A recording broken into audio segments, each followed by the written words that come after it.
This is reality with partiality. I am Percy Lewis, together with my co-host. Ivan Williams, there's truly. Co-host, happy Father's Day. Same to you, my brother. Same to all the fathers out there. Indeed. We're having a well-known guest today, Raphael Martinez Sr.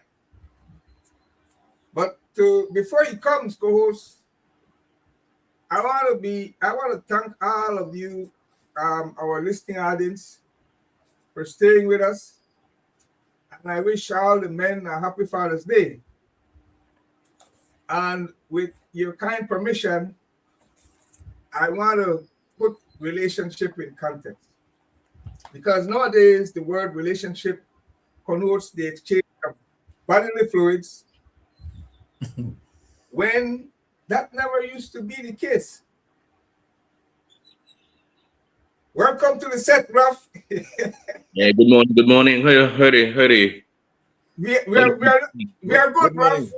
Good morning, Ruff. Good morning, Yeah. brother. How you doing?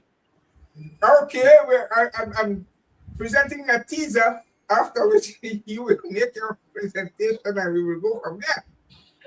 All right. Still a little sleepy. It was a serious thunder and lightning last night Yes, that, there was. that woke everybody up. There was indeed. Yeah. We enjoy good weather down here. We know no rain, no thunder, no lightning here. Oh man, Exactly. you are very well. I told you the weather has been playing this game because, yeah, I experienced the weather here. Mm-hmm. So, But I used to them kind of weather. yeah. Well, anyway, Ralph, let me put this teaser at the end. Let's Okay, keep my the brother. fact and get right into this matter. All right. I believe we all know each other. But you know, Okay. Ralph, I want you to know that a couple months ago, my sister-in-law brought me a picture of my great grandmother Simeona, 8 generations back, 8 generations up to my grandson. Her name, Simeona, Uh-huh. maiden name was Arana from Barranco. Interesting. When I trace Ralph, she was married Palacio, Wow. had 3 children by him, one of whom became my great grandmother, Isidora. Isidora, my great grandmother, married Diego, so my mother inherited Diego. Wow. So Isidora was Palacio Diego, Uh-huh. and then she gave birth. Great grandmother gave birth to my grandmother, who died young, died as a teenager, and by the time my mother was in like standard 3, so my Isidora, my great grandmother, took mom out of school so she could assume my grandmother's portion at the farm. Oh, So wow. that, yeah. So my mother last name is Flores Maiden Mm-hmm. from her father. So I am Diego Flores from my mother. Uh-huh. Well, later on, my mother would marry my dad, Louis. So I am Louis from my dad, and his mother was Martinez. Ah, look at that. Look so at I that. am Diego Flores, Louis Martinez. This Martinez Ruff, Babacas is somehow related to them. Mm-hmm. But You missed out Palacio. You missed out Palacio. You're also Palacio. no, I am not. My mother. My mother was. I only count up to 3 generations. Okay. Mm-hmm. As you know, the children of two siblings are first cousins. Then you Okay. have second cousins and third cousins. I only go to three. Okay. So I am Good. Diego, cousins Hmm. from my mom, Luis Martinez. Oh, Do you wow. know, now co-host, what are Ah, your four last names? What are your four last names? my full last name? Uh-huh. No, either Brooks, Lovell, Belize, and Williams. Ralph, Ralph, what are yours? What are yours? My goodness, man. My mom. Well, her maiden name was Palacio, but her mom was Nunes Gonzalez. My dad, well, his mom was Santiago Figueroa. So we all mixed up, bruh. Yes, yes, yes. All mixed up. You got one more last name. From You get my the Martinez from your dad, right? yeah, the Martinez from my dad. That's the one. Okay. Ralph, Mm, at this juncture, yeah. you prepared a presentation. Well, we already exchanged this Happy Father's Day, Mhm. Hey, happy right? Father's Day, gentlemen. Happy Father's Likewise. Day. Yeah, yeah. Go ahead, Ralph, and And- pretend that we don't know each other, All right. and and go back and poem from the early childhood, and then Mm, Ivan, we will do it conversation style. Yes. good So we morning. will, yeah. Go ahead, Ralph. Go ahead. All right. Once again, good morning, my brothers. As you rightly mentioned, introductions. We don't need to be introduced to each other because, my goodness, I know Mr. Williams way back, and yourself as well. We've been there all down the beaten path for Yes. such a long Yes, yes, time. yes, We've been in yes, several things together. But yes, yes. as you rightly mentioned, my first, I was born in Punta Gorda way back in the 60s, early 60s. Yes. And the thing about growing in Punta Gorda, PG was such a quaint town. I remember back then that the streets, we did have grass growing in the center of the street where the vehicles were so Mm, scarce back in those days. yes. I attended almost primary school in almost all the districts except in Stan Creek and Cayo. So I attended primary Ah, school in Orintua, you name it, except in Stan Creek district yes, and of course Cayo district. yes. Um, well, I graduated from Corazon Methodist, and then from there I went to Claver College, where I stayed for 3 years before attending the Belize Technical College. Belize Technical College, you need to do 3 years of primary high school, then Yes. would be you take an entrance examination, and then they will give you a notification if you're accepted or not into the Belize Technical College. Mm-hmm. So I went to Belize Technical College for 3 years, and of course that's where I met yourself and your brother, Yes, yes, yes, with my yes, yes, classmate Paul. yes, yes, We had a nice time. As a matter of fact, just a little reminiscing on Belize Technical College. I can remember way back then when I went to BTC. People had this stereotypical mentality of people from down south, based on how we Mhm. talk, and Yes, yes, yes. people believe that maybe it was supposed to smell a fish, and you know, and people would joke around with each other and call each other by oh Ghana and Mhm. Arizona, Ghana and Palacio, and Mhm. but it wasn't a term of endearment. It was actually a racial slur. People are Yes, trying to yes, discriminate against the Garifuna people. So what I yes. did, say, hey, guys, listen. And people would talk like this, and they said, "But no, you know, Raf, no, you." But I'm part of what you're Yes, yes, talking yes, about. So yes, yes. I went and I say, you know what, the best way to deal with this is through education. Yeah. So I went around, a group of us, we went from class to class, and we talk about the arrival of the Garifuna, who the Garifuna people really were and stuff. Mm. And eventually, we were accepted, and people stopped the derogatory remarks, at least the people in my class. Yes, And yes, yes. slowly people started to accept Garifuna people for who we are. And Yes. I think the friend who used to joke around, as a matter of fact, one of them became my compadre. You know, I'm the godfather for his daughter, his first daughter, and Ah, I literally stayed at his home, you know, and we became the best of friends from way back yeah. then.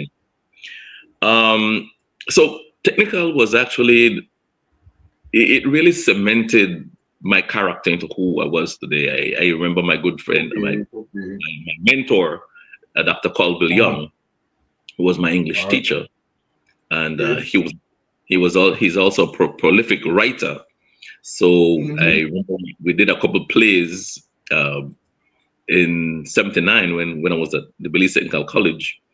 Um, Ah, we did his play called the contest. Yeah, that was the play, and we went into a festival of arts, and yeah.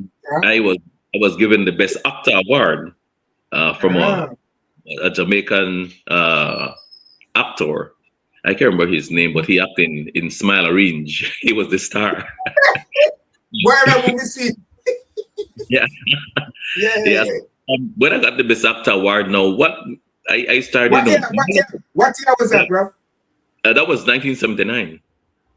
Yeah. So Go ahead, bro. Go ahead. I was very much involved in performing arts and stuff Mm. from way back. As a matter of fact, if I let me just go a bit further back, when Yeah. before Punta Gorda in Standard Four, Mm. I I acted in a play called The Pied Piper of Hamelin, and being the Pied Piper at the time. So that was my memorable in Punta Gorda Parish Hall. Mm. Man, Yeah. acting was always there. Yeah. Yeah, so Yeah. coming back to Belize Technical College. So I was so much involved in this that I say, you know what, let's form a technical drama club. So Yes. I gathered my people from down south who were my support, and we Mm-hmm. decided to form the Belize Technical College drama group. Yeah. And as a matter of fact, we were invited to various other high schools because they love our performance so much. We were so successful that Birdsall was ram jam packed whenever Belize Yeah. Technical College variety show was on. Yeah. So I got a one day while I was at school, this young man who was a broadcaster at Radio Belize, David Boudin, he dropped Mm-hmm. by Belize Technical College, and he called me aside and said, "Listen, my boss heard our interview because he interviewed me on a program he had that was called Amateur Time." Okay. And so he came back and told me, "Listen, that the interview that you did on Radio Mm-hmm. Belize, my boss listened to you, and he likes the way you express yourself, and he was wondering if you want a little part-time job at Radio Belize." Bro. So when I went home and I spoke to my brother and said, "Listen, they want me to work at Radio Belize part-time," the man laughed at me, right? Mm. Because at that time, Radio Belize was well, the only radio station in the country at the time, and That's right. it was considered as a prestigious place. Yes. Yes. Commoners don't work there. And hey, coming from down south, living in the south side Belize City at the time. So my brother said, "Nah, they're joking with you." And Rough. 2 weeks Rough. later, Rough. yeah, Rough. Yeah. I don't want to rush it, but Castle name. Castle name. Who was there at the time, man? Castle name was yeah. that The chief broadcasting officer at the time was Rene Villanueva, one? and we had people like Silvana Woods doing Fun Time, Kitty's Mm-hmm. Corner. Mm-hmm. It was later called Kitty's Corner because it was Fun Time initially, and gone to Kitty's Corner. And Yes. we had people like Ernesto Vasquez who was still there. We had Yes. Coleman who was working there. He was one of the biggest names on the radio at the Old time. man. People don't Yes, know us. Old man, man. exactly. Is that Severino? Yeah. That's him. Yeah. So we had Go Rudy ahead. again, Yes, guy. Yes, guy. Silvana Woods just leaving. So I mean, Mm-hmm. Ed York was there as well, Mm-hmm. and based on that, well, I started working at Radio Belize, as a Yeah. young guy down south, Yeah. and I got distracted because I was just starting sixth form. My brother had just passed away as well in an Oh, accident, my. and he died Oh, in 82. He was a corporal in the Belize Defense Force. 1 month before he got married, 1 month, his girl was 1 month pregnant as well. She's from Dangriga, and yes. he got into an accident. He cracked his skull and passed away in 1982. He died on Valentine's Day, and I still feel like it was yesterday. So Yeah. he has a son. His son is Rudy Jr., Mhm. my dear nephew, and I'm the Mhm. closest thing to a father to him. So Yes. I want to say Happy Father's Day to my nephew, in whom I'm well pleased, Rudy Yes. Martinez. Yes. Yes. Yes. Yes. Yeah, and so I was so much involved in radio. Radio became a part of my DNA at that time. So I missed a lot of school and a lot of classes. And at the time, I was taking Mhm. chemistry and biology A levels. And you need Mhm. time studying chemistry Yeah. and biology. You need a little time. You need to spend some time in your Yes, books. sir. I was spending a lot Mhm. more time on the radio than in the books. Aye, Anyway, well. to cut a long story Mhm. short, I decided to drop chemistry and decided to move on with biology. I graduated, um, man, and after having graduated in 87, sorry, 84, in 84, I went full time Radio Belize. Very, very, you know what the salary was then? $400 a month. $400 a month. Ah. So at that time, before, Mhm. yeah. So during that time, I had a girlfriend. She got pregnant. All these things. Mhm. So I decided, man up, and I decided to rent a house. Man, my house rent now $200. That half of my pay, Aye, yeah. and baby on the way. Yes, I. So But I, but I of course, said, Mr. Martinez, things were a little bit different then, right? yeah, but In terms listen, of the cost of living and little things, right? yeah, but things So were still expensive. one cent a lot of money then. Right. In a 1987, things was kind of, I mean, $400 a month, man, light. As a matter of Yes. fact, yeah, Yes. yeah.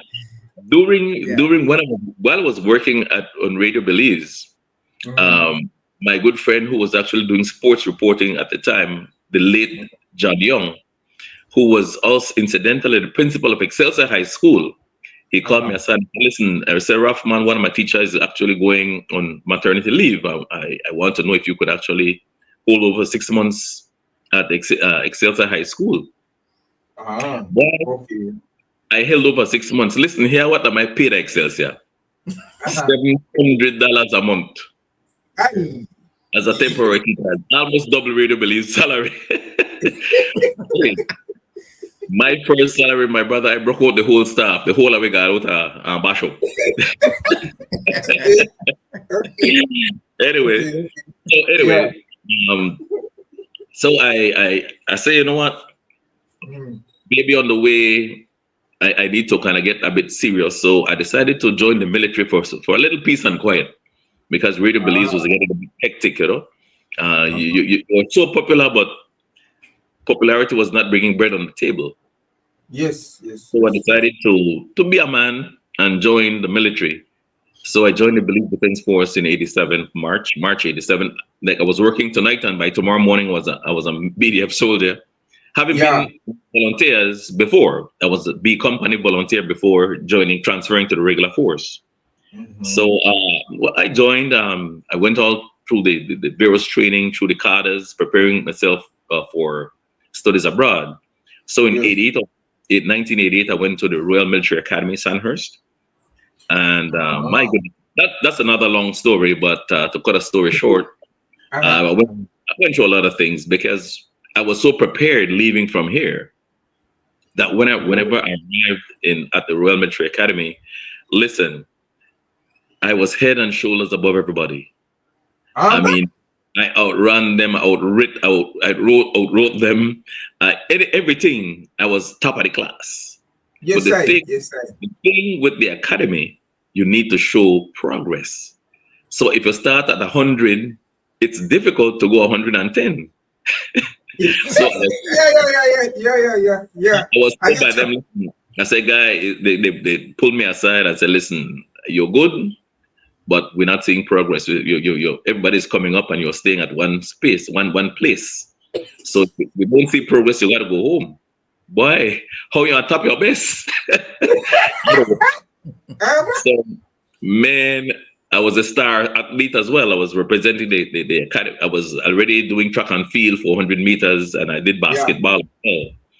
yeah. But I just overconfidence got the better of me. I went and just before a major exercise, I went to the nightclub, and being a young man at the time, Uh-huh. man, when I came back, I was a bit dehydrated. Wet. So we had what they call march and shoot, an obstacle course. So this march and shoot is for 4 miles. You run with 30 pounds on your back, rifle, full military kit. You jump over some obstacles, couple obstacles, including a 10-foot wall, and then at the 4 mile point, you have to get down and engage some targets and Yeah. hit the targets them, and then of course the amount of targets you hit, it's points for your team. Yes, Boy, yes. when your belly reached mile 2, your belly was the gas tank empty Yes, yes, yes, yes, yes. because of dehydration. So I was so dehydrated, they had to help me all the way to mile 4. And I was hospitalized that night. And my platoon commander came and told me, listen, you're going home. Why? So I jumped. The following morning, I was out. I was put in front of the college commander.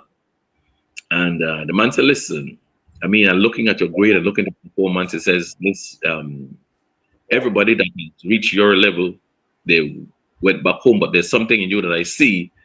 I will give you a second chance. So where the man, they put me at the hardest course again to do the Ah, entire, all the exercises all over again. That was the hardest phase. I went and did yes, that over. At the end of yes, that exercise, I was I was barely, listen, I came in from a reconnaissance, 2 o'clock in the morning, uphill, downhill in snow. I was, blah. and trench, I was in a trench. Yes, yes, And yes. they said, listen, sir, come. You have to prepare your orders because you are leading the attack for tomorrow morning.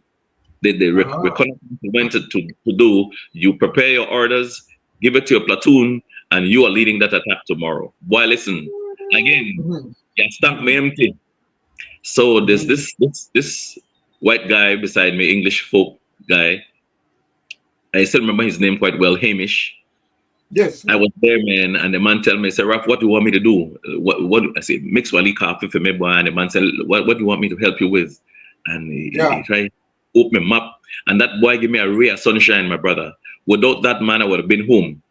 And that man Really. gave me that encouragement. If it would have been somebody that said, listen, you don't need this, my brother. You're going back to the Caribbean. No snow is in the Caribbean. You'll be all right. I mean, I just give up Mhm. there and then. But that little push, that little support from that white guy gave me hope. Every Ah, morning, I ah, hardly had any voice, but I led that platoon attack, my brother. And after I finished that attack, it was a successful attack. The bam. college commander, everybody came to me and said, you really want to be an officer, don't you? Boy, I locked my heels together, I looked up, and I said, sir, I was born to be an officer. Bam. And from then, nobody messed with me at the academy. I could do whatever I wanted. All right, good. All But right. anyway, coming back home, my brother, I was involved. I went through the different ranks. I did the famous BDF request as well. And I met our late Dame Manita Gordon. She met me on Albert Street along my wife. Yeah, He said, man, okay. he said, you have a good husband. He said, God bless him. He has done my favorite show is the BDF request. That's Dame Manita Gordon. He said, I really love that show. Okay. Thanks, young man. He said, you are blessed. I said, thank you very much, mom. So, Yeah, well, yeah, to yeah. long story short, my brother, I retired as a major in the Belize Defense Force. Mhm. And the life after major, well, I was acting director of the YMCA. I did the program officer for National Council on Aging. Um, I I finished my bachelor's in social work while doing while working at the time. I started in BDF and I completed when I came out. Yeah. Um, so I did the marketing and PR officer at the Belize Red Cross. I did Yes. manager at a maritime security firm. And after that, I went and I did a ministry job. I was the public relations in the Ministry of National Security. That during the time of Doug Singh. Yes, And sir. Yes, yes. I went to Raccoon Street where I had an office because I requested that, hey, going from from Ladyville to Belmopan every day was a bit expensive. So I decided, no, what, let me find an office in Raccoon Street at Raccoon Street.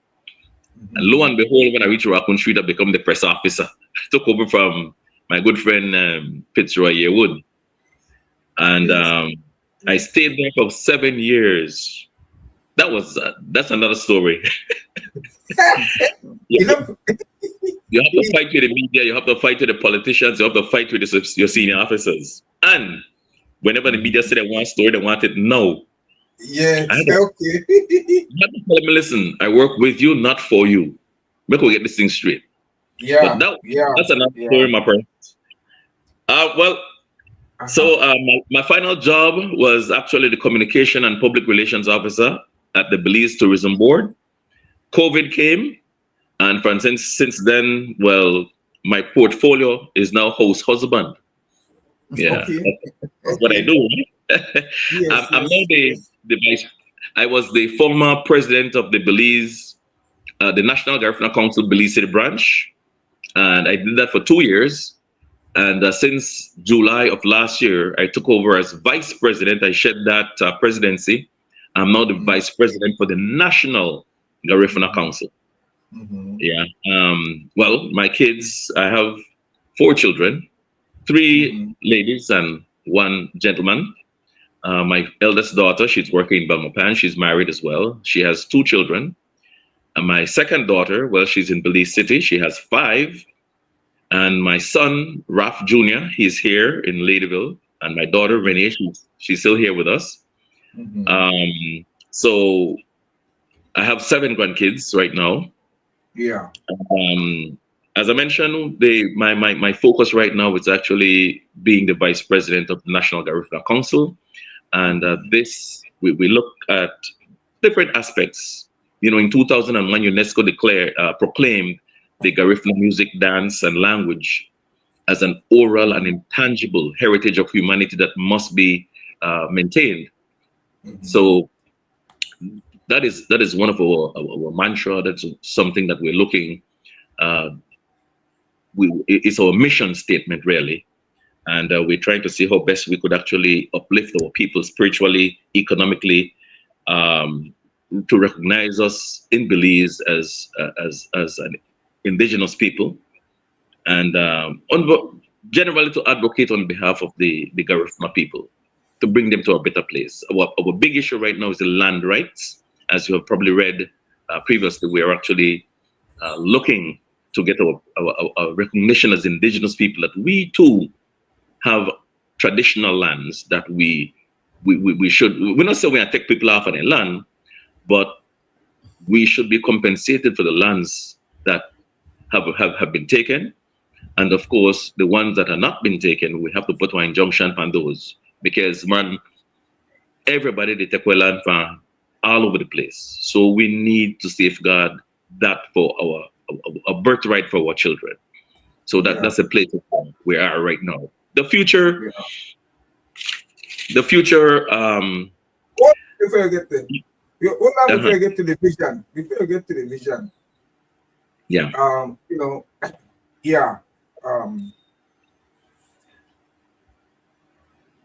your speed past a lot of things because your resume rich, man. Square peg. That was early 80s. You and I overlap there with the late Beverly Smith. Beverly Smith, right? You got that right. And of course, we generate that group as well, my brother. That was actually one of our things, learning the Garifuna language, dance, music. We had the late Ted Palacio, the late Mr. Castillo. Oh my goodness, we had some senior guys. There was really an intergenerational exchange where we have our young folks Yeah, learning that. I miss Tony. Oh yeah, Lucas. Tony Enriquez. Yeah, we have people like yourself. We have Well, Chimilio. We have the Palacio who were part of that. yes, but what I recall is that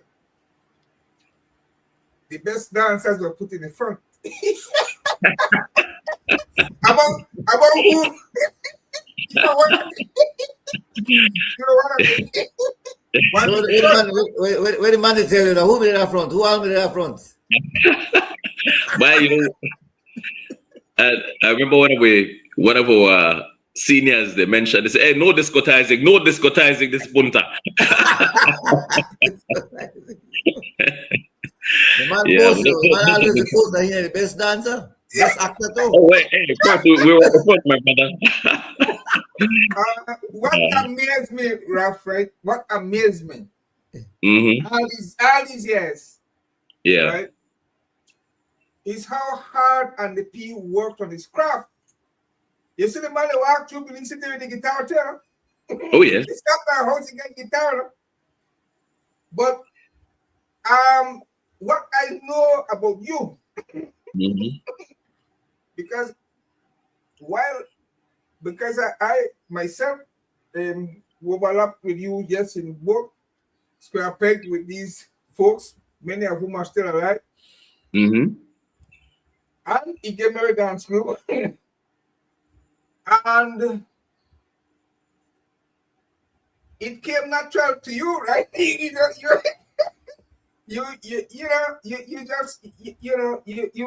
But some people had to work hard on their craft, on their talent, Mm-hmm. right? And the P, like you never had no bone in your waist. And the P had to work on it, right? And he worked Yeah. on his voice. And Yeah. he took us to the world. He took us Mm-hmm. to the world. Put in a plug for Andy, because Oh is yes. he a relative also? Oh yes, he's my relative and it was my best friend as well at the time. Put in a plug. As a matter of fact, when he got ill, he called me on a Friday and said, "Listen," he said, "Gofera," as he referred to me, my compadre. He said, "Man, I was seeing some black spots." So I went to Dr. Koyar, the late Dr. Koyar. He said, "Boy, nothing wrong with your eye, but I'll give you this medication. Come back on Monday, and then we'll go through your tests."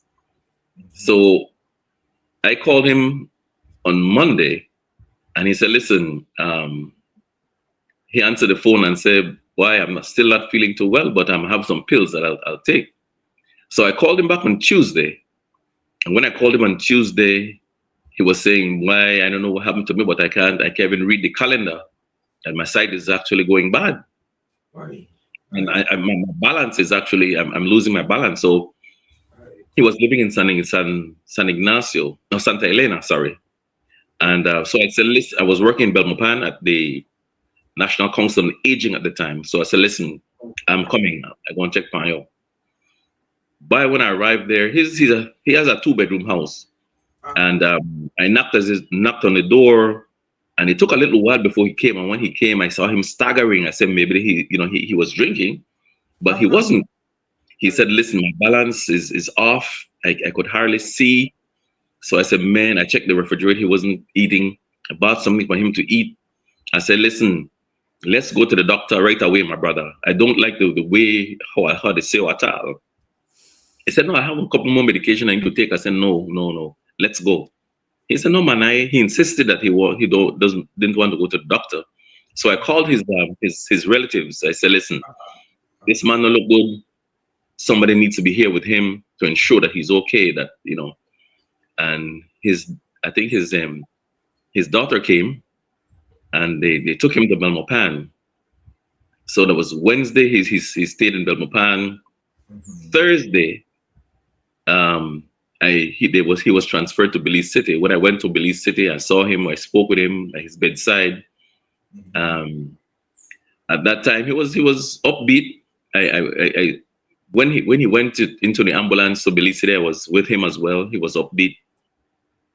So when I went back on Friday, he could have hardly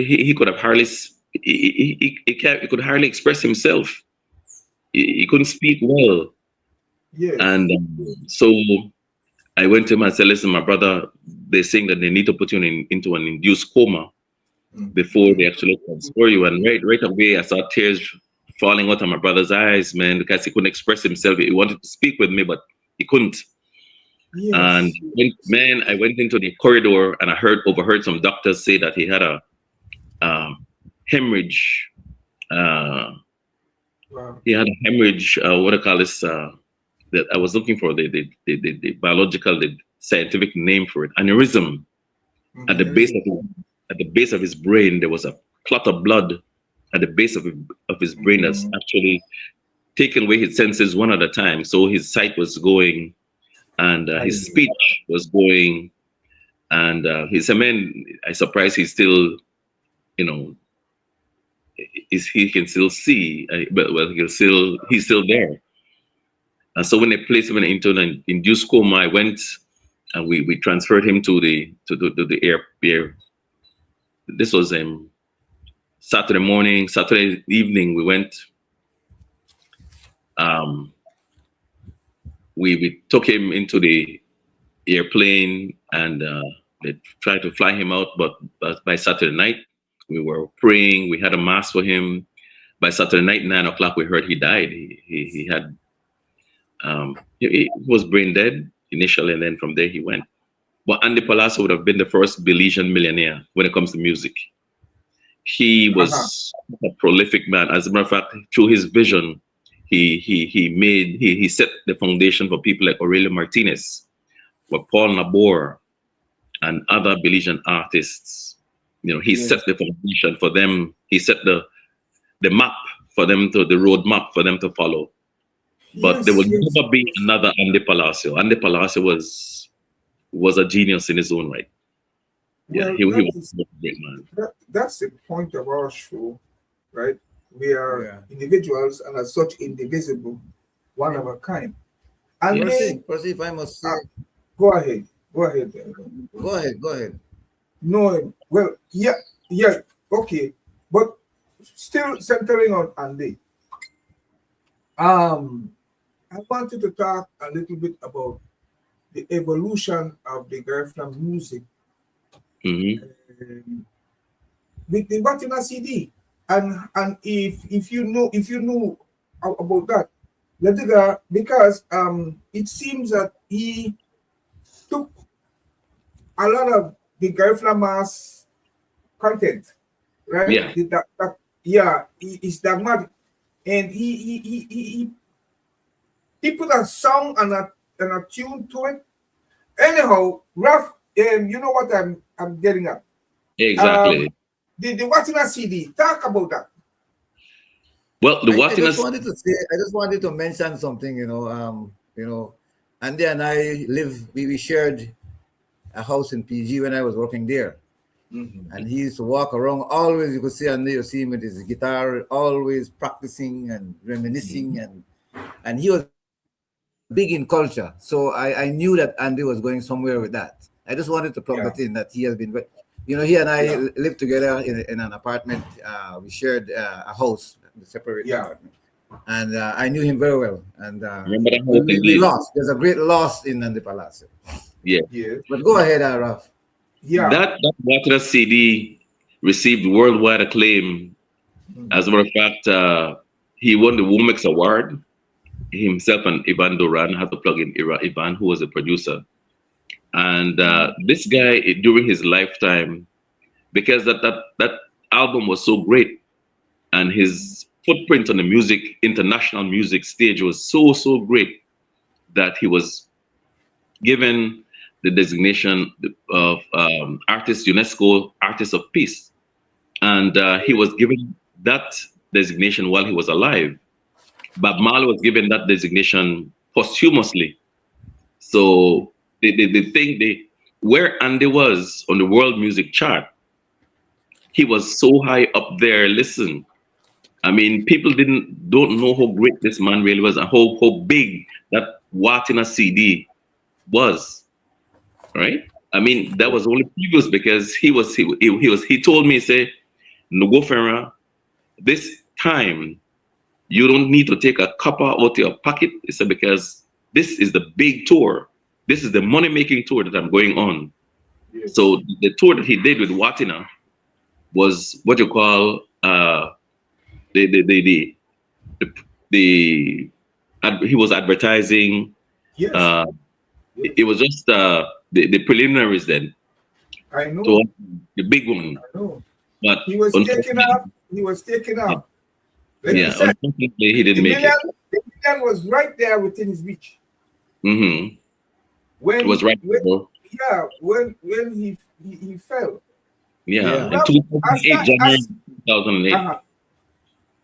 Yeah, UNESCO also give to the Garifuna what they call intangible acclamation.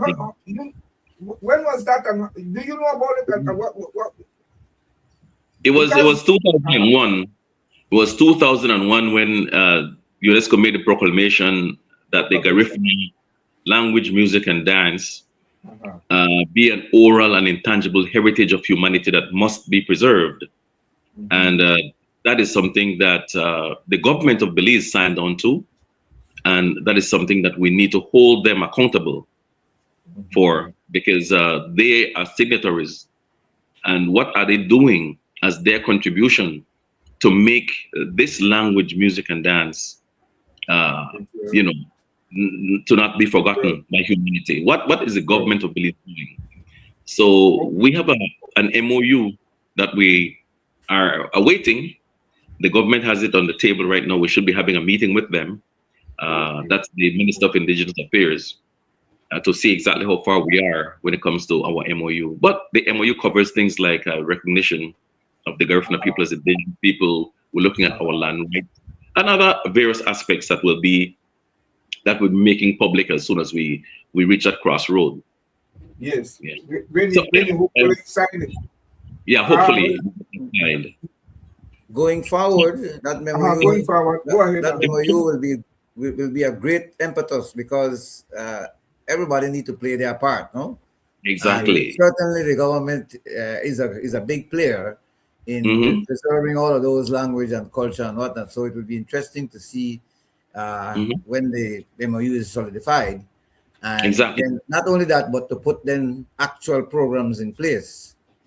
Actual school activities, whatever, formalize on a number of things that are right now just out there, and people are doing it from their own perspective, wanting to maintain it rather than having a formalized structure material to the. And so I look forward to that. That's very important, Raf. If you could push hard on that to make sure, that. Yeah, Raf, like he said, is vice president of the NGC at the moment. The president already came on and did his. Best version. Ralph, give your closing remarks. Well, my brother, when I jump 60, you're getting closer to that day. So at this time, my purse, I just want a little me time. I want to be in a place where I stop work for money, make money work for me. I want to be to have a little more family cohesion, because at the end of the day, family is all that matters. When you decide when the role is called up yonder, you just want that support. Yes. Before that happens, you want that support, that family support, people, the family cohesion. I want to strengthen my spirituality in my culture as well. A little more, learn a little more, dig a little deeper into Garifuna spirituality, being a bit more in tune with myself, and of course, having reached a certain age like ourselves, gentlemen, we need to share this experience that we have with our younger generation. This intergenerational exchange should happen. It's difficult because we reach a stage, especially in Belize City, where the older people no longer trust our young folks, because the young folks are there killing each other and at times taking advantage of the older persons. So we need to re-establish this intergenerational exchange to make it happen, because these young people need to learn what we have learned, so that they could better their lives. I think sometimes things come too easy for our young people, and they take advantage. They want to get rich quick. They want to go to heaven, but don't want to die, type thing. I mean, my thing is, hey, thanks for the opportunities, my brother. And to my young people in Belize, I'd say, let's keep the peace. Let's stop killing each other. Black upon black crime. Let's stop it. Yes. And let's go to the church and try to see how much we could actually get strong in God. And Ralph, those remarks. Thank you, my brother. We could end on a more positive and dynamic note. Let's continue backstage. And once again, happy Father's Day to our audience and to ourselves. Yeah, thank you.